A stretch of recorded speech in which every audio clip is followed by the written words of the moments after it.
Assalamualaikum warahmatullahi wabarakatuh. Mustafa Muhammadin sallallahu alaihi wasallam wa hadrati wa jama'a syahadatin sholihin salakatul muqrabin. Husan mu'alif hadal kitab saya Muhammad Alwi Al-Maliki. Husan aba'ana wa umatina wa jatina wa sallallahu syahna husan ila mahatina al-asqiya Malang. Asatidihim wa talamidihim wa ahli baitihim. Lillahi ta'ala lahumul Fatihah.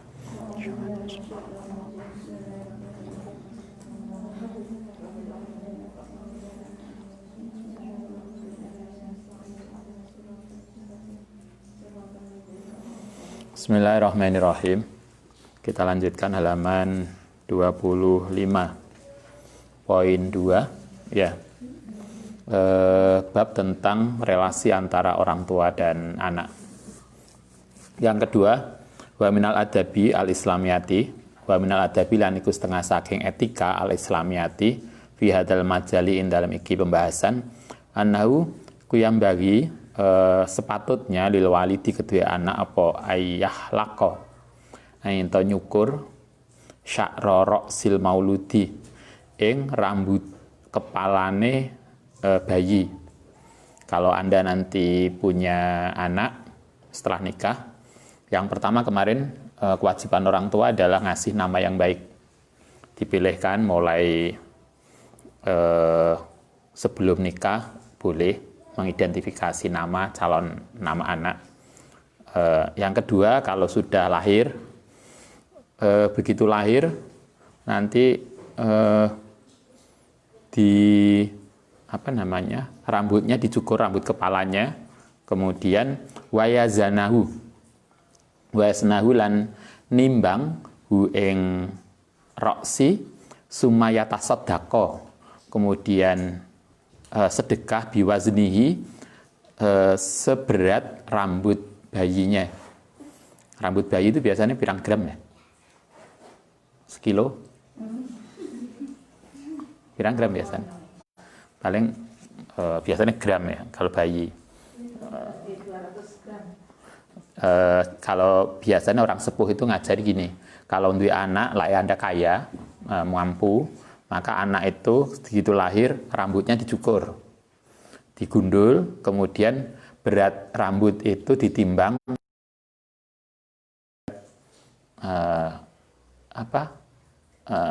rambut bayi emas. Lah gak iso emas ya perak, gak iso perak ya beras. Beras beratnya rambut untuk piro. Tapi kita disarankan untuk sumayata sodako biwaznihi. Jadi sedekah sesuai dengan berat rambutnya. Itu dicukur, jadi dicukur gundul. Itu etikanya begitu. Kemudian wayaiko lan kemudian ngasih akikoh anu saking bayi fi yaumis sabi'i. Yang dalam hari ke-7 min waladatihi saking kelahirannya diakekoi, disembelih hari ke-7. Gak iso ke-7, biasanya hari ke-7 itu diakekoi, kemudian dikasih nama, namanya diumumkan siapa namanya. Kalau gak iso diakekoi hari ke-7 ya hari 40. Gak iso ya biasanya bareng sunatan kayak lanang. Kalau gak iso ya nyembelih akikoh dhewe. Anda udah diakekoi? Udah toh, lek urung nyembelih dhewe. Boleh mengakikoi awake dhewe.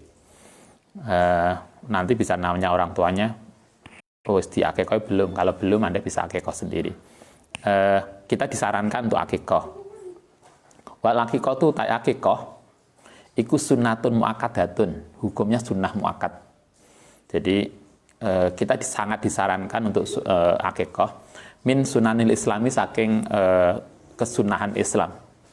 Waya utai akikoh iku ibaratun an syataini, yaitu dengan nyembelih dua kambing hatani kang disembelih anil gulami saking anak laki-laki.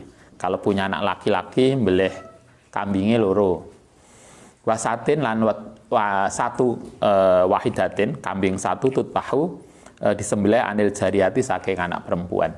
Kalau anak perempuan satu, kalau kambing untuk laki-laki 2. Lu kok nggak podo? Kok cuma satu itu sudah mending. Karena dulu kan Anda masih ingat, jangankan disembelih no akikoh, dibiarkan hidup aja udah untung toh. Zaman biyen anak perempuan itu orang tuanya merasa malu sehingga kadang anak perempuannya dimatikan sebelum besar. Nah, kan dimatikan sebelum besar. Nah, dikubur hidup-hidup. Nah, saiki malah gak dimatikan sebelum lahir. Saiki malah sebelum lahir dimatikan. Sekarang lebih luar biasa. Karena itu satu itu sudah luar biasa. Tapi kalau Anda pengen, Ustadz, kalau saya misalnya anak perempuan saya kasih 2 pada laki-laki, boleh enggak? Ya boleh. Atau lebih besar, ini kan misalnya mulai anak pertama laki-laki, kedua laki-laki, ketiga laki-laki, laki-laki sampai kelima laki-laki, delalah sing ketujuh perempuan. Maka wah iki karena perempuan dewe diakekoi lebih banyak, nyembelih 5, ya gak apa-apa. Itu terserah aja, terserah Anda. Ini kan sunnah. Syukron, kenapa harus akikoh? Akikoh itu tujuannya apa? Syukron lillah, sebagai syukur kepada Allah ala nikmatil waladati, yang ngatasi nikmat lahiri anak. Nambah anak, nambah rezeki, karena itulah kita syukur. Satu, karena syukur atas kelahiran bayi. Yang kedua, watausiatan, lan memberikan bantuan alal muhtajibin, yang atas orang yang butuh. Karena Anda nyembelih akikoh, maka kemudian akikoh itu dibagikan kepada orang-orang yang membutuhkan, sehingga membantu mereka. Ada sedikit beda yang kita harus pahami. Akikoh dengan kurban itu mirip, podo nyembelih, tetapi kurban itu diberikan mentah. Kalau akikoh diberikan matang. Jadi dimasak dhisik, gak kok dikai sikile wedhus kemudian iki acara apa Mbak? Akikohan. Loh kok mentah? Aku males masak. Saya enggak. Itu kata tasakuran. Nanti diberikan ketika sudah matang. Biar banyak orang yang diberi, maka kuwahe sing akeh. Jadi sarantang sikil situ, kuwahe sarantang. Silakan. Sing penting kan roto. Karena kan tetangga itu 40 ke kanan, 40 ke kiri, 40 ke depan. Kalau ning Josuko itu 40 sampai ono paling. Iso 40 tambah 80, 120. 160. Iku rong kesananya. Gitu kan? Kan baru kanan kiri, yang belum yang pojokan. Gak cukup pedus itu. Ben cukup kuwai sing akeh. Tapi prinsipnya adalah itu tadi, syukur atas nikmat lahir bayi. Yang kedua, memberikan tausiatan, memberikan kenikmatan pada orang tetangga yang membutuhkan. Wa idkholan, lan memberikan, memasukkan lil farohi, maring kegembiraan, wa sururi ala ahli dari, ngatasi ahli rumah jami'an. Secara keseluruhan memberikan kebahagiaan pada orang rumah. Alhamdulillah tambah anaknya. Lah orang dulu kan anaknya akeh-akeh. 12, 15. Kita saiki orang tuanya sudah makin mapan tapi anaknya dikit banget. Biyen wong tuanya gak mapan aja anaknya akeh. Berani, sekarang gak berani. Kayaknya gak tahu. Mungkin karena lapangan pekarangan makin sempit. Jadi bingung golek pekarangan. Oke, itu yang kedua. Yang pertama, minggu kemarin, pertemuan kemarin memberikan nama. Yang kedua, akikoh. Itu etika, kewajiban orang tua terhadap anak, nyembelihkan akikoh. Kemudian yang ketiga, i'anatul abai, yaitu oleh bantu orang tua, li abnaihim, maring anake, ala birihim, yang atasnya berbuat baik pada aba wa ta'atihim, lan taat maring aba. Yang ketiga adalah orang tua itu harus membantu anak untuk, atau ngajari anak untuk berbuat baik pada orang tua. Jadi mulanya kalau Anda, salah satunya begini, kalau Anda nanti jadi orang tua, Anda harus ngajari, ya apa toh misalnya nyeluk ke bapak Ya apa kalau punya adik nyeluk mbake? Ya apa mbake nyeluk adike? Itu Anda harus ngajari. Misalnya anak pertama yang sering terjadi itu kan gini. Kalau anak yang adike itu disuruh nyeluk mbak pada kakaknya. Tapi kadang kita lupa mbake nyeluk adik pada adiknya. Gitu kan? Kadang nyelukin jambal. Dul. Anaknya jenenge Dul adike. Dul. Loh. Itu berarti orang tua nggak ngajari bagaimana anak berperilaku baik. Nah, kewajiban, karena itu kan kita itu tidak hanya ngajari kognisi, tapi juga bagaimana ngajari agar anak-anak kita itu berperilaku baik pada orang tua. Pada kakaknya, kakak pada adiknya, itu harus diajari. Tidak, itu tadi yang sering terjadi. Lah adike kok nyeluk mbak, wabeh lah masih nyeluk mas. Tapi masih tidak disuruh untuk nyeluk adik kepada adiknya. Enak tau gitu? Akeh biasanya. Lah adik nyeluk biasa jambal diseneni. Itu mbakmu lebih tua harus diboso. Tapi mbake nyeluk adike enggak punya etis. Atau juga orang tua. Karena itu kalau Anda jadi orang tua nanti ngajari, misalnya kalau Anda jadi ibu mengatakan ke anak kita, ini ibu mau pergi. Nah, manggilkan kan begitu. Bukan aku mau mau misalnya jenenge anake siapa biasanya? Situn. Situn. Aku ate metu ning pasar. Loh, itu kan gak etis. Kalau ada seorang ibu nyeluk anake anake kan jenenge Situn, kemudian kita bilang, "Tun, aku arepe lunga." Itu enggak benar. Mestinya dia bilang, "Ibu mau pergi." Jadi nyelukno itu penting. Itu yang kita harus ini kewajiban orang tua itu begitu. Nyelukno, melainkan kan di sini misalnya Ustadz tuh sama anak-anak kan enggak pernah kita manggil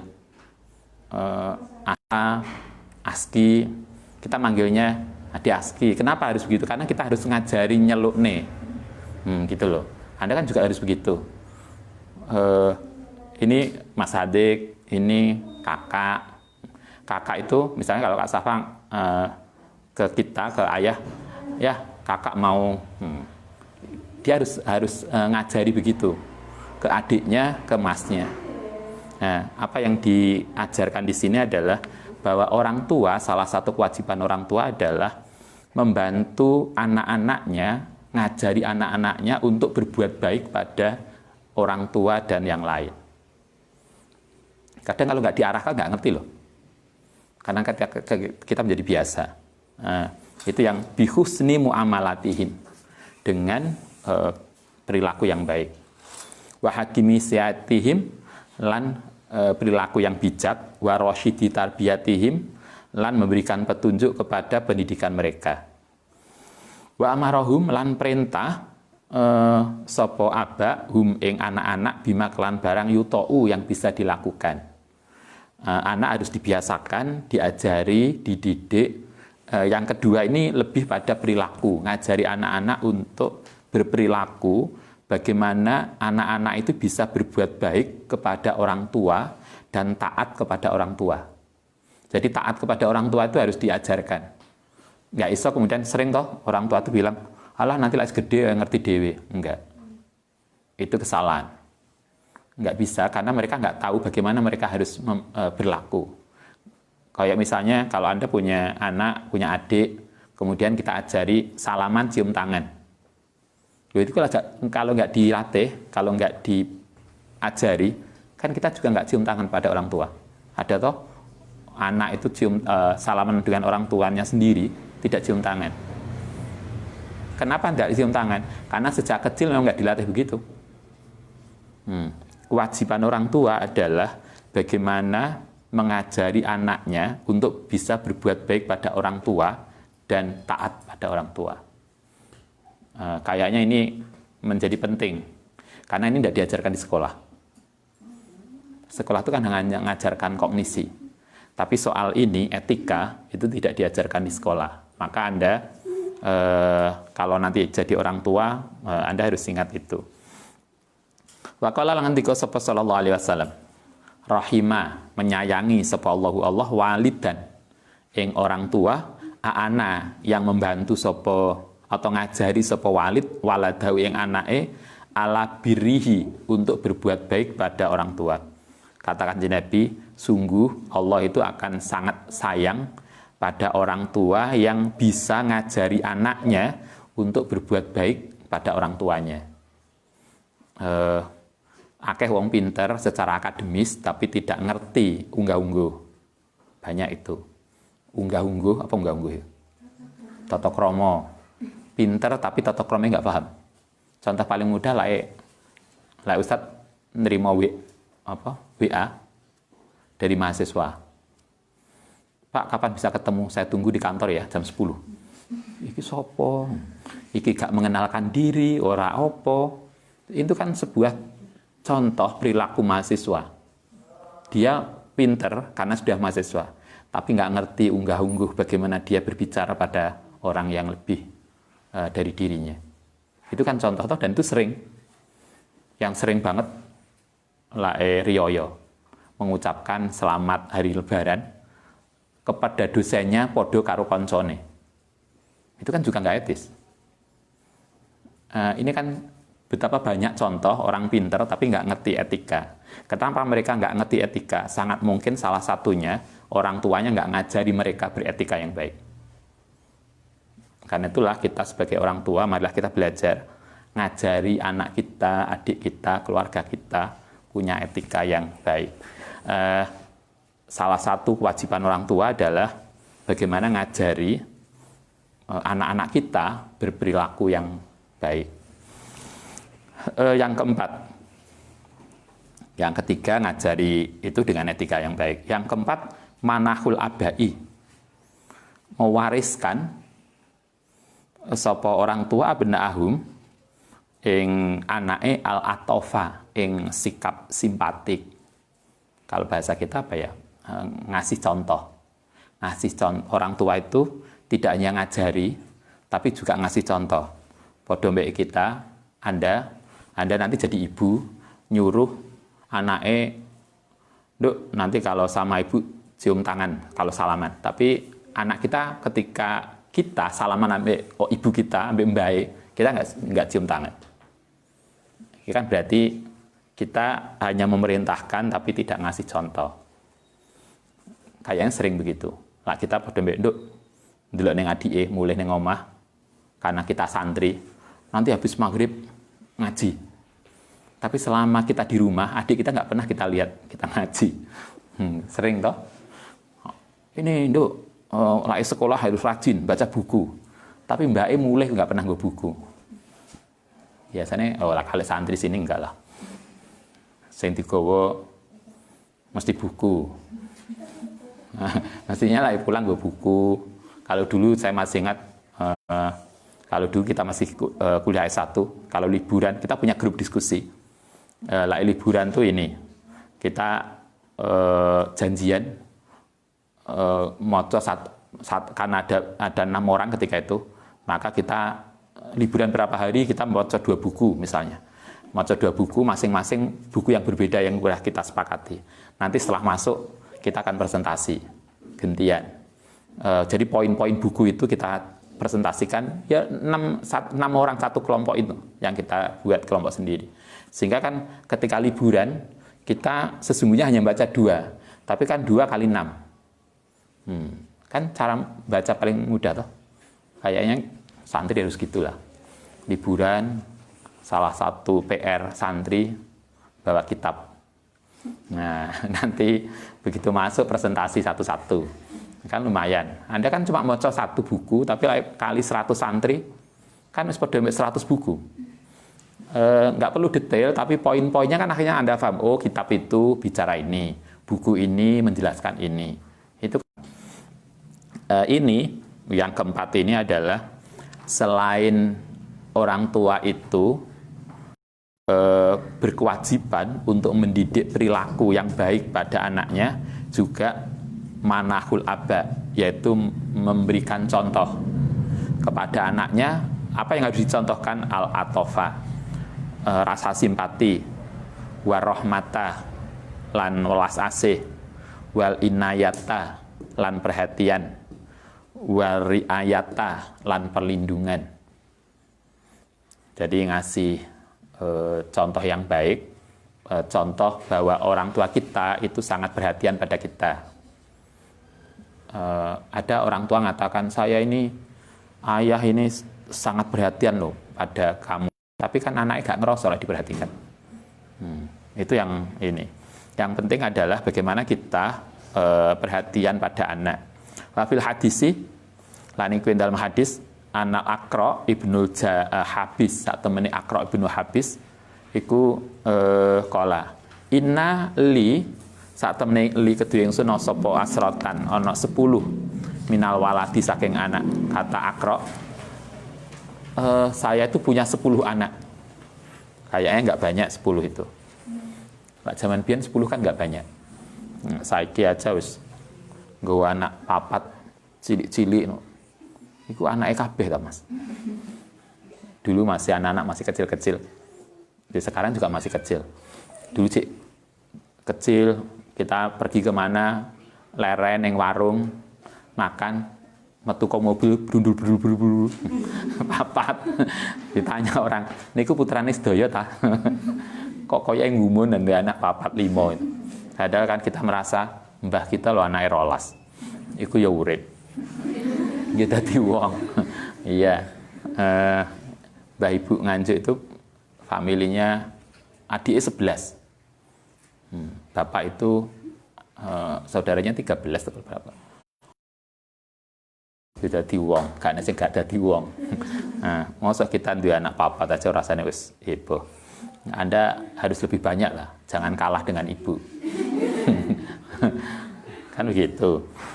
Kata Aqwa ini, siapa Aqra bin Habis, dia mengatakan gini, Kanjeng Nabi, saya itu punya anak 10, tetapi makobal tu wahidan minha. Makobal tu nggak pernah mencium sapa ingsun hu ing wahidan minhu. Ini kasusnya suatu ketika Nabi Aqwa ini ketemu Nabi. Nabi itu lagi kedatangan Sayyidah Fatimah. Fatimah itu baru datang, kemudian begitu ketemu Kanjeng Nabi berdiri, kemudian salim dengan Fatimah dan mencium pipi Fatimah.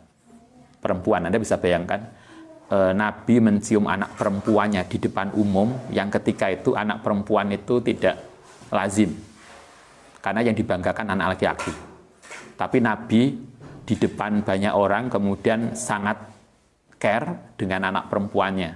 Bahkan kemudian beliau berdiri dan merangkul putrinya, mencium keningnya. Nah, melihat itu Aqwa itu kaget. Kanjeng Nabi, sampean itu kok hebat ya? Saya tuh anak saya 10 aja nggak pernah mencium salah satunya. Sampean perempuan-perempuan aja kok luar biasa. Apa jawaban Nabi? Faqala mongko dawuh sapa Rasulullah sallallahu alaihi wasallam, inaman saatene wong inaman larah yarhamu, yang tidak menyayangi sapa man ya la yurhamu, mongko tidak disayangi. Kan itu biasakan kalau Anda pulang salim sama adik-adiknya, cium adik-adiknya. Kalau Anda nanti sudah punya suami, kalau suami keluar kan salaman, cium pipi kanan kiri, kan begitu.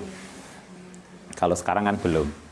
Kalau ngendika sapa Kanjeng Nabi, laisa ora ana minasaking kita sapa man wong layarham, yang tidak menyayangi sapa man sagirona, ing orang kecil kita, wayu kira lan orang menghormati kabirona ing orang besar kita. Kata Nabi, bukan termasuk golongan Kanjeng Nabi orang yang tidak sayang pada yang kecil dan tidak menghormati yang tua.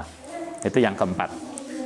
Yang kelima, amrul abai, yaitu perintah orang tua lil abnai maring anak bisolati kelan salat.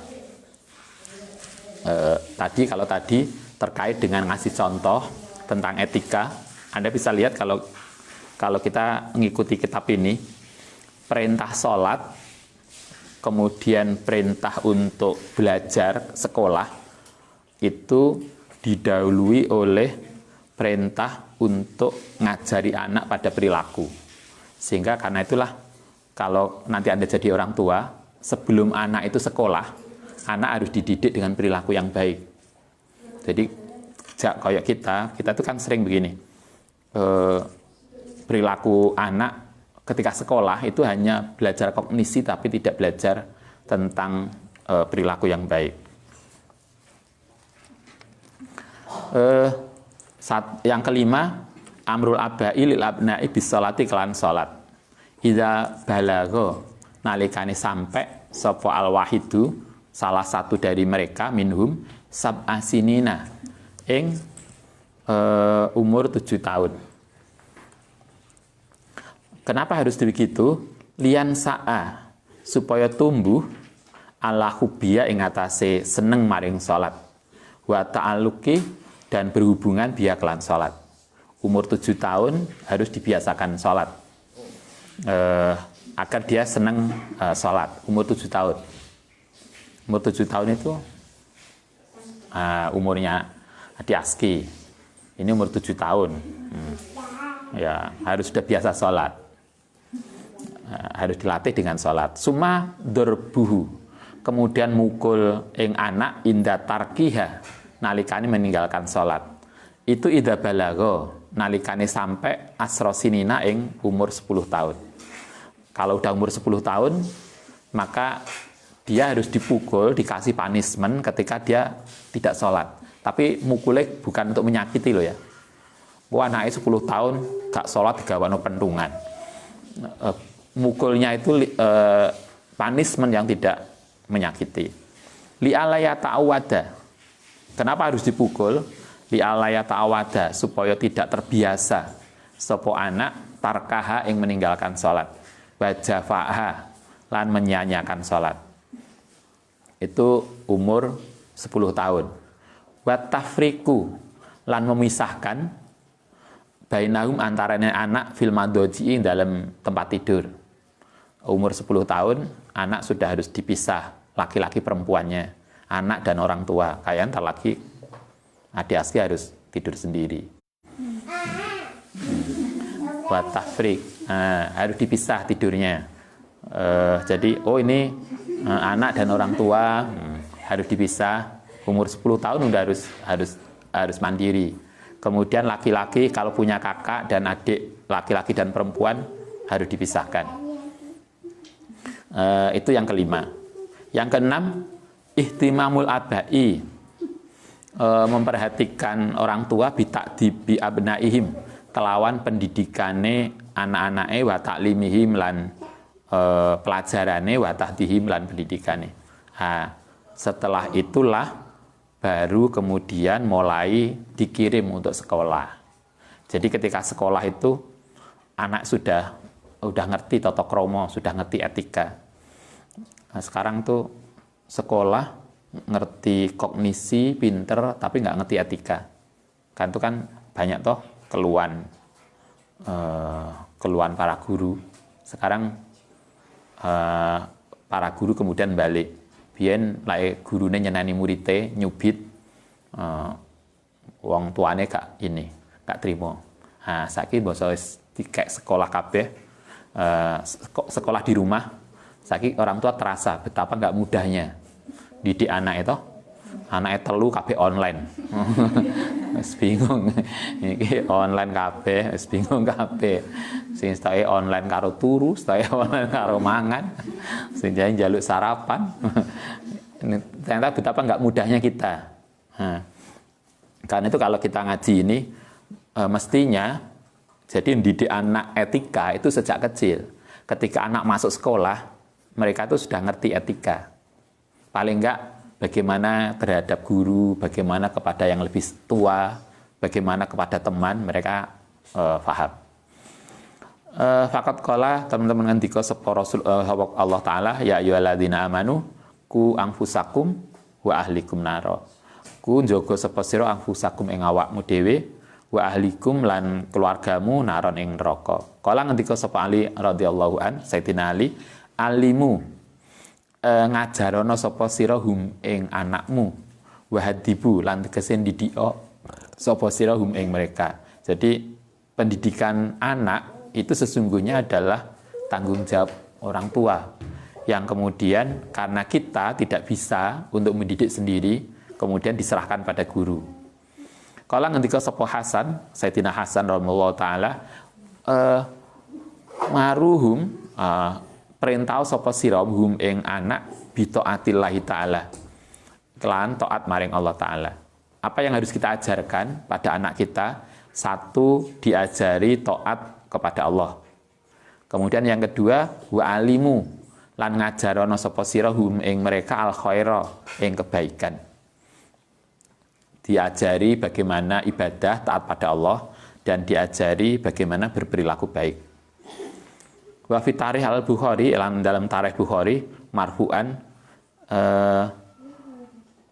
manahala ora ana pemberian manahala ora memberikan sapa walidun seorang orang tua waladau ing anake afdola kang luwih utama min adabin hasanin dari etika yang baik. Kata hadis marfu di dalam tarikh Bukhari diriwayatkan begini, pemberian yang paling baik dari orang tua itu adalah pendidikan akhlak yang baik. Karena itulah biasanya orang tua kita kan luar biasa, mbah-mbah sepuh kita, mereka akan mengatakan, le aku gak iso ngasih apa tapi aku iso nyekolah nih. Nyekolah nih, dikuliahkan kita, orang tua kita susah payah menguliahkan kita, itu adalah pemberian yang paling baik. Walaupun mungkin kita tidak dapat warisan. Dengan kuliah itu kan Anda sudah bisa mandiri dan luar biasa toh. Karena itulah kuliah ndang mari. Ojo kuliah suwe. Suwe ram. Nanti lupa kalau masih punya NIM. Kuliah S1 lah cukuplah 5 tahun. Sehingga 7 tahun itu sudah lulus S2. Nanti S2-nya 7 tahun toh, S1 5 tahun, misalnya molor-molor, kemudian tambah S2 2 tahun menjadi 7 tahun. 7 tahun lulus S2. Nanti lulus S2 nikah, kemudian nyari mertua yang bisa ngasih beasiswa. Kan begitu toh, ngasih beasiswa untuk S3. Atau kalau enggak cari mertua dan suami yang punya travel umroh. Enak toh. Jadi begitu nikah langsung, begitu lamaran sudah didaftarno haji. Kan dengan anyar haji dan umroh. Loh kok cepet? Kayak suatu ketika pas Ustaz sama Ibu haji itu ketemu dengan orang yang baru nikahnya baru 2 tahun, dia sudah haji. Loh kok iso haji?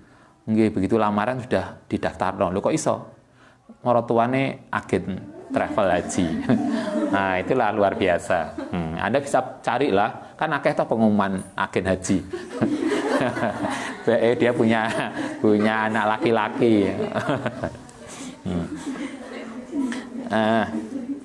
Tapi yang pasti adalah pemberian paling baik dari orang tua terhadap anak adalah pendidikan yang baik. Berilah anak-anak kita, kalau Anda nanti tidak bisa ngasih warisan yang banyak, berilah mereka pendidikan yang baik.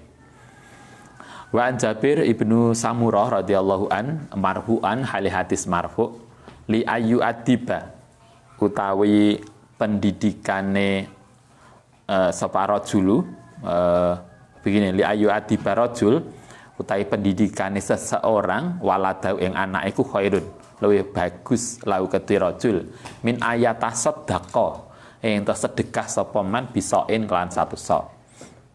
Kata Jabir, ada hadis mengatakan gini, pendidikan yang diberikan oleh orang tua terhadap anak itu adalah lebih baik daripada dia sedekah. Jadi apalagi kalau orang anaknya di kuliahno dan sedekah banyak. Tapi andai kan nggak bisa sedekah, memberikan pendidikan yang baik itu jauh lebih baik. Itu 6 kewajiban orang tua terhadap anak. Nanti yang ke-7 itu kewajiban anak terhadap orang tua. Tapi kita lanjutkan dulu. Wayam bagi lan sepatutnya lil walidi kedua orang tua apa ya tania into memperhatikan bibintihi kelan anak perempuane kama ya tania bibenahu bi ibnihi kelan anak laki-laki nih. Mestinya orang tua itu memperlakukan anak laki-laki sama dengan memperhatikan anak perempuannya. Jadi walaupun anak wedok harus diperlakukan sama dengan anak laki-laki. Kayaknya di banyak kasus anak perempuan masih tidak diperlakukan kayak anak laki-laki. Itu kan anak perempuan biasanya kan halas yang penting wis kuliah S1 udah cukup lah, ngapain S2, paling yo nyambel. Kan gitu toh. Mulane kita mungkin Anda juga kepikir gitu. Alah saya perempuan Ustaz gak apa-apa. Nanti cari suami aja lah yang S3. Saya nggak S3 nggak apa-apa. Atau kalau nggak apa-apa lah, nggak S2, nanti yang penting suami saya S2. Loh, padahal mestinya kan nggak gitu toh. Loh, kalau Anda katanya perempuan itu gak kalah pinter dengan laki-laki. Loh, yang sering saya sampaikan itu kan mayoritas S1 itu perempuan. Anda bisa lihat toh, ini kelas separuh ini perempuan. Gue dumil kecil sedikit di sana, lanang piro kan, sehingga kan laki-lakinya nggak berkutik karena kalah suara. Coba Anda bisa bayangkan S1 mayoritas perempuan, secara kuantitas perempuan menang.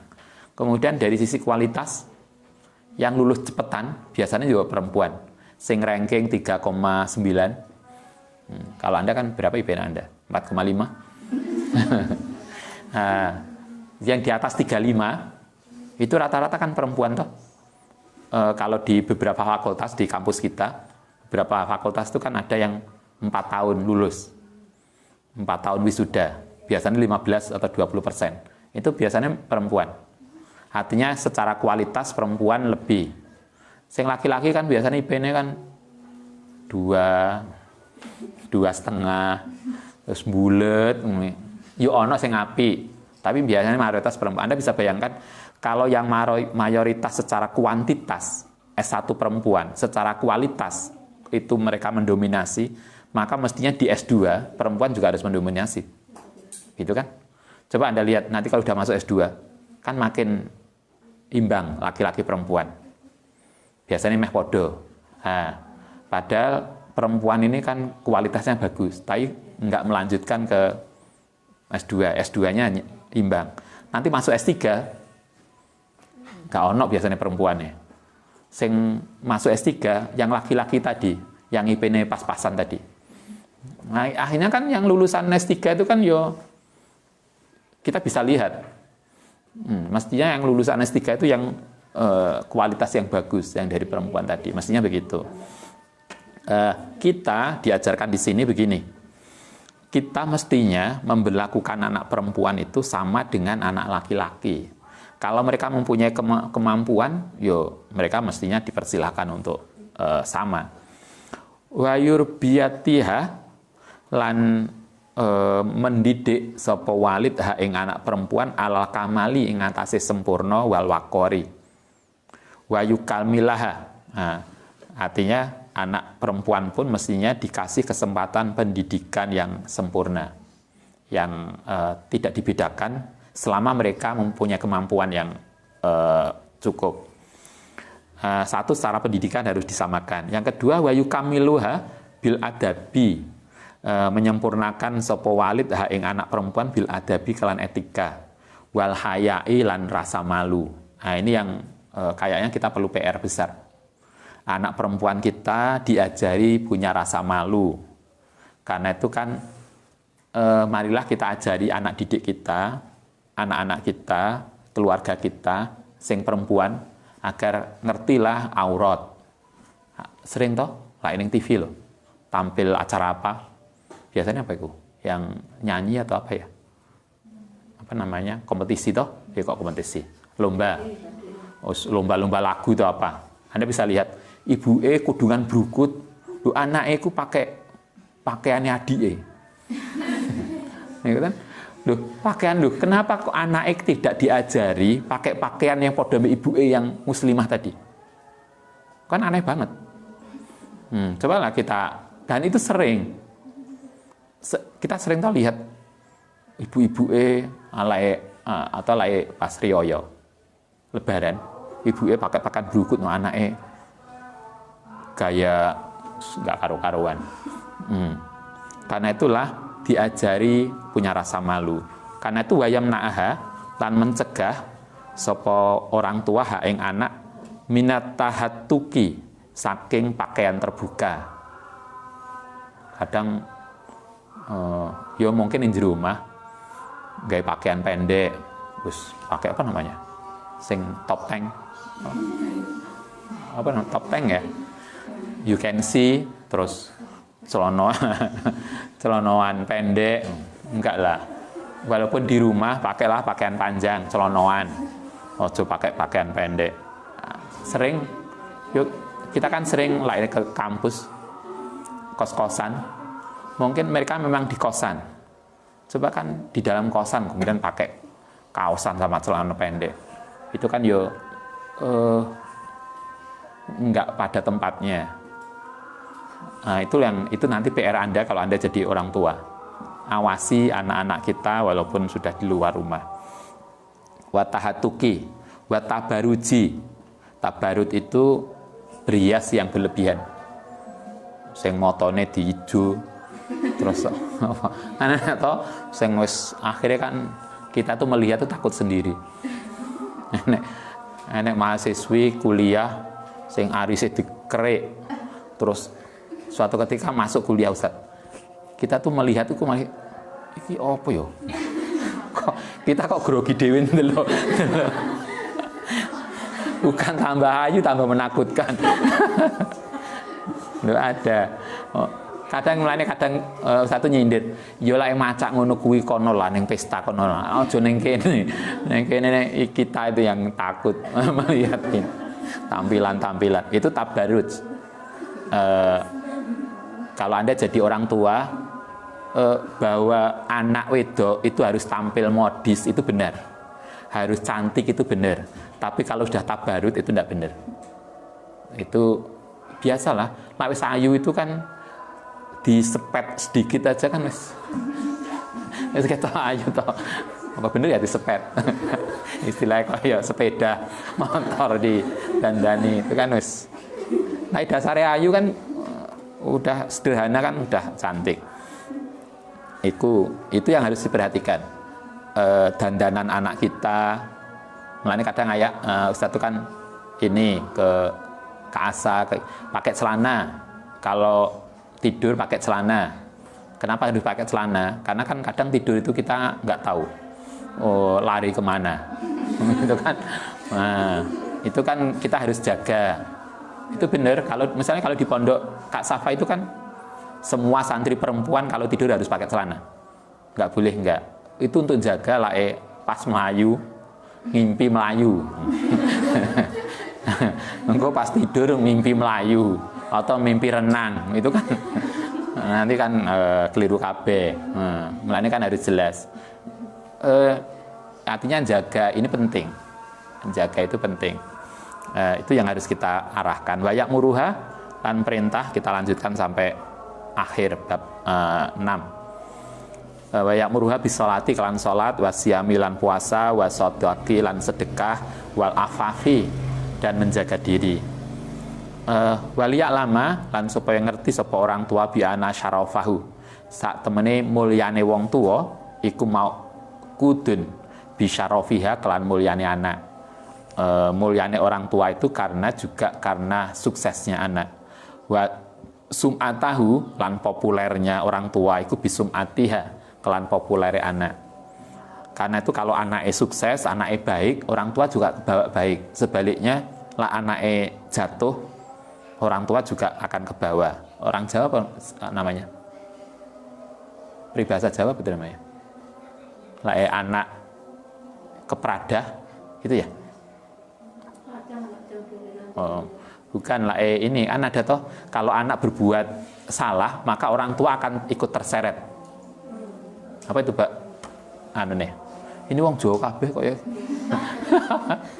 Wah, pikirannya wis tasakuran masalah.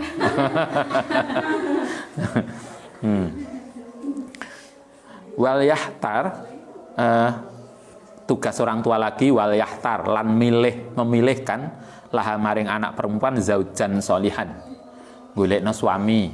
Oh, kewajiban wong tua ternyata gak golek dhewe. Kewajiban orang tua golekno suami. Wal yu'ajil lan mensegerakan bizawajiha, kelawan menikahkan anak perempuan mata wajada, nalikane wis ketemu kafaan laha, orang yang setara, yang cocok gitu ya. Kalau sudah cocok ya segera dinikahkan, gak usah nunggu suwe. Nanti lali dia anak perempuan. Wal yasar lan gawe murah, membuat gampang mahroha ing mahare. Kalau di Indonesia mahar itu mudah. Seperangkat alat sholat. Selesai. Padahal seperangkat alat sholat itu regane berapa? 300.000 udah halal. Abadan-abadan. Kalau nanti Anda nikah, ojo sekedar alat sholat. Adalah yang lain yang berharga. Ustaz sama ibu dulu jauh di atas rata-rata. Oh iya. Aneh alat sholatnya, tapi ada nilai uang yang di atas rata-rata waktu itu. Nah, Anda juga begitulah. Jadi mintalah mas kawin yang mahal. Lainnya kan Ustaz sering kayak Anda nikah ditakoni calon suaminya, "Dik, njaluk mas kawin piro?" Ojo kok terserah jenengan mawon lah. Enggak. Kan harus hitung. Mas, saya IPK IPK 3,5, harganya sekian. Kemudian dari keluarga baik-baik, nilainya sekian. Wajah tidak mengecewakan. Total dengan ini maka saya layak mendapatkan mas kawin sekian. Oh, gitulah. Kan memang harus gitu. Nah, kok kemudian terserah. Oh, pernah Ustadz tuh ngadiri pernikahan, ditakoni naipe, pinten mas kawine, dijukukno kok sempitan dompet. Wah, ini gak menghargai istrinya. Wong istrinya itu katanya belahan jiwa, mosok cuma dihargai dengan seperangkat angkat sholat. Yo itu boleh, tetapi yo jongono lah. Ustaz sering mengatakan begini, mas kawin itu koyok ini kail, umpan. Selama hidup kita nikah, kita pengen rizki kita banyak. Kalau kita itu pengen rizki yang banyak, maka berikan umpan yang besar. Sama dengan Anda mancing. Kalau Anda mancing hiu, maka nggak mungkin ngasih umpannya cacing. Like cacing, itu paling ya kena cedol. Itu kan? Loh, sing mangan kan cedol.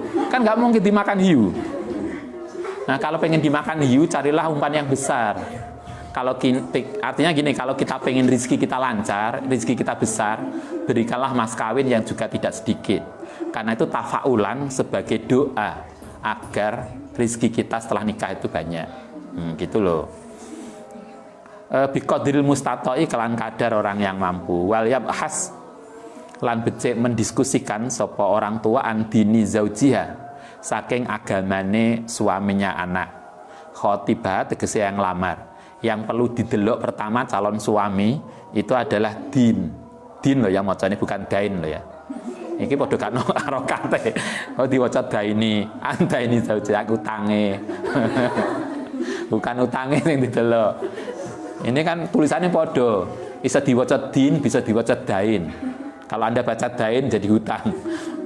Nah, bukan kok didelok utangnya tapi agamane. Agama dan akhlak. Qobla ayah bahasa sebelum yang mendiskusikan an muratabati wa amlakihi, saking derajat dan hartanya. Sebelum delok gajine piro, Mbak, calonnya sampean itu gajine piro toh? Nyambut gawe di mana? Sebelum ditakoni nyambut gawene, gajine, penghasilane, tanya dulu ngajine wis katam kitab opo.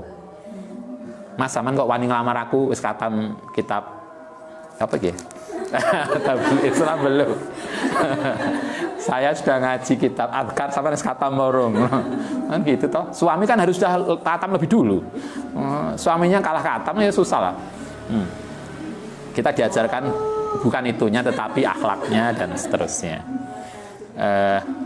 Wadalika ikut dakbus rosidin. Itulah perilaku orang-orang dulu, wasiratus salafis sholih. Mbah-mbah kita itu begitu. Sebelum kaya itu penting. Kaya itu penting. Cari suami yang kerja mapan itu penting. Tapi agamanya jauh lebih penting. Jadi cari agamanya, didelok ning Google. Kan ada toh? Biasanya arek saiki kan semua diupload ning Google. Kalau Anda nanti dilamar delok ning Google. Dia kerja di mana, kuliah di mana, mondok di mana, kan anak kabeh statusnya. Oh, terus ngaji kitab ini, oh luar biasa. Baru setelah itu cari dia kerja di mana, penghasilannya apa, keluarganya mana. Ojo didelok penghasilannya dulu, tapi agamanya dulu, moralitasnya, akhlaknya. Setelah itu baru yang lain. Yang penting juga, karena kan nikah itu kan nggak cukup dengan cinta toh, kan butuh makan.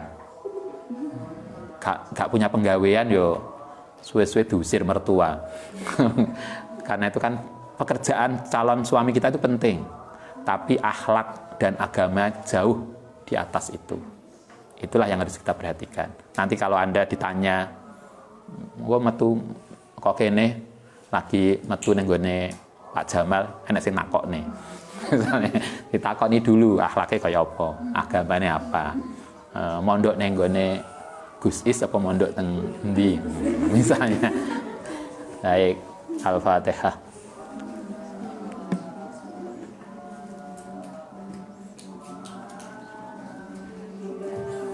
Kana bima lam tana li alimna ya fauna rabbi fatina wa faqih alana wa qarabati lana fi dinina rabbana anfa'na bima 'allamtana rabbi 'allimna alladhi yanfa'una rabbi faqihna wa faqih alana wa qarabati lana fi dinina.